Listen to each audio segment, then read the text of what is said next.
আজকের 2025-এর শেষ রাত আমাদের ছেলেপুলেরা সব কোথায় গেল? লাইট ফাইট বন্ধ করে, হ্যাঁ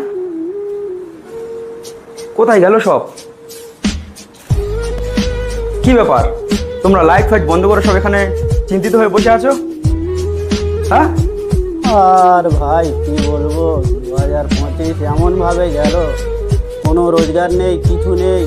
কিভাবে কি বলবো, কিছু বলার নেই আমাদের। আর সামনে আসছে 2026, কিভাবে কি হবে সেই চিন্তায় পড়েছি। কি করা যাবে? আচ্ছা, এই জন্য তোমরা সব লাইট ফাইট বন্ধ করে দিয়ে এদিকে এসে বসে আছো? হ্যাঁ, ভাবছি কি করা যাবে। আচ্ছা, চিন্তা করো না, উপরওয়ালা যদি তোমার ভাগ্যে ভালো রেখে থাকে অবশ্যই তোমার ভালো হবে। আর যদি বিগত বছরের মতো তোমার ভাগ্যে যদি খারাপ থাকে আবারও সেটা হবে, কিছু করার নেই। তোমার নসিবে যা লেখা আছে সেটা তোমাকে তো মেনে নিতে হবে ভাই। আচ্ছা বড় ভাই, 2026 সালে তোমার মনের আশা কি? তুমি কি চাচ্ছ? আর ভাই কি চাইবো বলো, আমরা তো চেষ্টায় আছি। বাবা ওস্তাবার বলেছে যে এরকম 15 তারিখ থেকে কাজ হবে, তা সেই অপেক্ষায় আমরা বসে আছি। আমাদের কাজ কাম নেই, এই নিরালায় বসে আছি, কিছু করার নেই, এই ঘুরছি খাচ্ছি। হ্যাঁ বড়দা, ওস্তাবারের নামে যেন কি বলছিলে?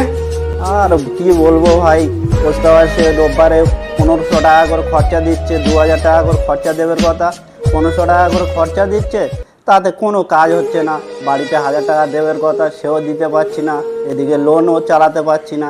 এই সমস্যার মধ্যে পড়ে আছি সবাই, কি করা যাবে?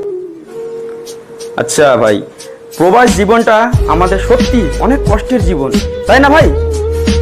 অবশ্যই আমাদের প্রবাস জীবনটা হচ্ছে আমাদের কষ্টের জীবন। তাই আমাদের এই নতুন বছর নিয়ে ও প্রবাসী জীবন নিয়ে একটা আমি ছোট আমাদের সবার জন্য একটা ছন্দ নিজে লিখেছি এবং আমাদের দর্শকদের শোনানোর জন্য। আরও 1 বছর কেটে যাওয়ার পথে এখনো হইল না সফলতার সন্ধান, মিছে এই দুনিয়ায় সাজানো নাটক যেন এক কঠিন পরিণাম। দিনের মতো দিন চলে যায়, কেটে যায় বহু মাস, কত পাগল হইলাম কবু, ভাগ্যের জায়গায় পাইলাম না আশ্বাস। নতুন বছরে নতুন সময়টা সবার সাথে হোক রহিম, ব্যর্থ শহরে ভাগ্য সহায় হোক, ফিরে আসুক সুদিন। কি আমরা চাই তো আমাদের ফিরে আসুক সুদিন?